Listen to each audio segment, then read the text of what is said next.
রামায়ণের বেশ কিছু রহস্য আজও আমাদের কাছে অজানা। আমরা এই গ্রন্থকে যতটাই অধ্যয়ন করেছি ততটাই জানতে পেরেছি, কিন্তু এর বাইরেও এমন কিছু কথা আছে যা প্রত্যেক মানুষের জানা দরকার। সবচেয়ে বড় কথা, এমন কিছু রহস্য আছে যা জানলে আজও মানুষের গায়ে কাঁটা দেবে। যারা বলে রামায়ণ কাল্পনিক তারাও এবার মানতে বাধ্য হবেন। আপনাদের মনে কখনোই এই প্রশ্নটা এসেছে যে শ্রীরামের জলসমাধি নেওয়ার পর তার পুত্র লবকুশের কি হয়েছিল? প্রশ্নটা যতটা সহজ, এর উত্তর কিন্তু ততটাই কঠিন। সকলকে ভক্তের ভক্তি চ্যানেলের নতুন একটি ভিডিওতে স্বাগত জানাই। আজকে আপনারা জানবেন তাহলে কি অবশেষে খোঁজ মিলল লবকুশের। ভিডিওতে এগোনোর আগে সবাই দয়া করে চ্যানেলটি সাবস্ক্রাইব করে নেবেন। অনেকেই প্রশ্ন করছে যে পাকিস্তানের লাহোর শহর কি শ্রীরামের পুত্র লব এবং কুশ প্রতিষ্ঠা করেছিলেন? প্রাচীনকালে কি এর নাম লব করেছিল? এই ঘটনার সূত্রপাত 2013 সালে রাজস্থানের জয়পুর শহরে হয়েছিল। তখন দশেরার সময় ছিল এবং গোটা শহর জুড়ে বড় বড় অনুষ্ঠান হচ্ছিল। সবাই রামলীলা দেখতে যাচ্ছিল। সেখানে এক মুসলিম ব্যক্তি ছিলেন যিনি এইসব কিছু বিশ্বাস করছিলেন না এবং অনবরত শ্রী রামলীলাকে অপমান করছিলেন।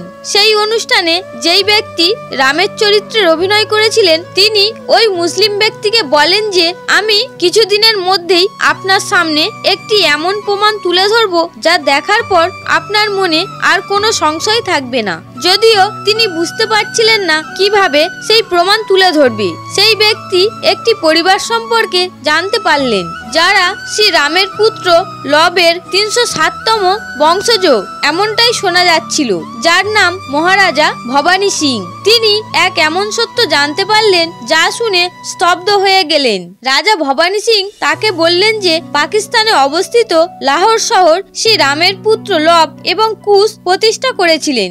আজও সেখানে এমন এক প্রমাণ আছে যা সবার কথা বন্ধ করে দিতে পারে। সেই ব্যক্তি চাইলে শ্রীলঙ্কায় গিয়ে কোনো প্রমাণ আনতে পারত, কিন্তু সে পাকিস্তানে গিয়ে এই কাজ করতে চাইলো, প্রমাণ করতে চাইলো সনাতন ধর্ম সব জায়গাতেই আছে। তিনি কোনোভাবে ব্যবস্থা করে 5 দিনের জন্য পাকিস্তানের উদ্দেশ্যে যাত্রা করলেন। অবশেষে লাহোরে পৌঁছালেন। যে জায়গা অত্যন্ত প্রাচীন ছিল সেই জায়গার ইতিহাস অত্যন্ত সমৃদ্ধ ছিল, ফলে আজও এটা পাকিস্তানের মুখ্য জায়গাগুলির মধ্যে একটি। কথিত আছে শ্রী রামচন্দ্র জলসমাধি নেওয়ার আগে তার 2 পুত্র লব এবং কুশকে উত্তর এবং দক্ষিণ কৌশল রাজ্য দিয়েছিলেন।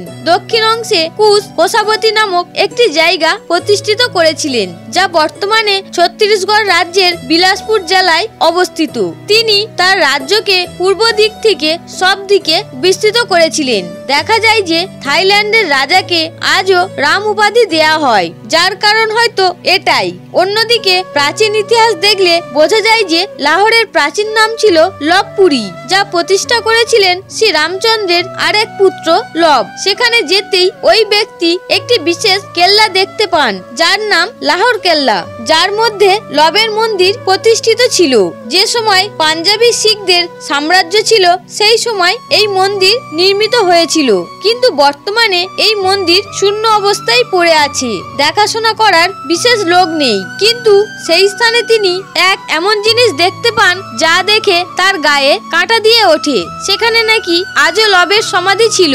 নিজের ইতিহাসকে এত কাছ থেকে দেখে তিনি নিজেকে খুবই সৌভাগ্যশালী বলে মনে করছিলেন। তিনি সেই কেল্লা থেকে বিভিন্ন ধরনের প্রমাণ সংগ্রহ করলেন যা সরাসরি রামায়ণ কালের সঙ্গে সম্পর্কযুক্ত। পুনরায় ভারতে ফিরে এসে ওই মুসলিম ব্যক্তিকে দেখিয়েছিলেন, যা দেখে ওই ব্যক্তির চোখে জল এসে যায়। তিনি স্বপ্নেও ভাবেননি যাকে তিনি কল্পনা বলে অপমান করেছিলেন তার এত বড় প্রমাণ পৃথিবীর মাটিতেই আছে।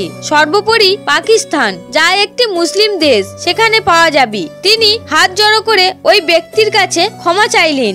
এতপর বোঝা যাচ্ছে যে লবের বংশের শেষ প্রমাণ রয়েছে পাকিস্তানের লাহোর শহরে, যেখানে একটি বিশেষ মন্দিরও রয়েছে যার কথা আমরা একটু আগেই বললাম, এবং কুশের বংশের প্রমাণ ছত্তিশগড় এবং পাশাপাশি রাজস্থানেও রয়েছে। সেখানকার এই যে ভবানী সিং এর রাজবংশ, তারাই নিজেদেরকে কুশের 307তম বংশধর বলে দাবি করেন। শুধু এই নয়, এছাড়াও রয়েছে অজস্র প্রমাণ যা শুধু খুঁজে পাওয়ার অপেক্ষায়। শুধু পাকিস্তান নয়, শ্রীলঙ্কা এবং পৃথিবীর বিভিন্ন প্রান্তে ছড়িয়ে ছিটিয়ে রয়েছে রামায়ণের একাধিক প্রমাণ, যা আজও মানুষকে অবাক করে দেয়। আপনারা যদি এই প্রমাণগুলি সম্পর্কে আরো জানতে চান তাহলে কমেন্টে জানাবেন, এবং পাকিস্তানে রামায়ণের আর কি কি প্রমাণ আছে সে সম্পর্কেও জানতে চাইলে কমেন্ট বক্সে অবশ্যই জানাবেন। আজকের ভিডিওটি যদি একটুও ভালো লেগে থাকে তাহলে অবশ্যই একটি লাইক করবেন এবং সবার সাথে শেয়ার করে দেবেন। পুরো শ্রদ্ধার সাথে লিখবেন জয় শ্রীরাম। আপনাদের একটি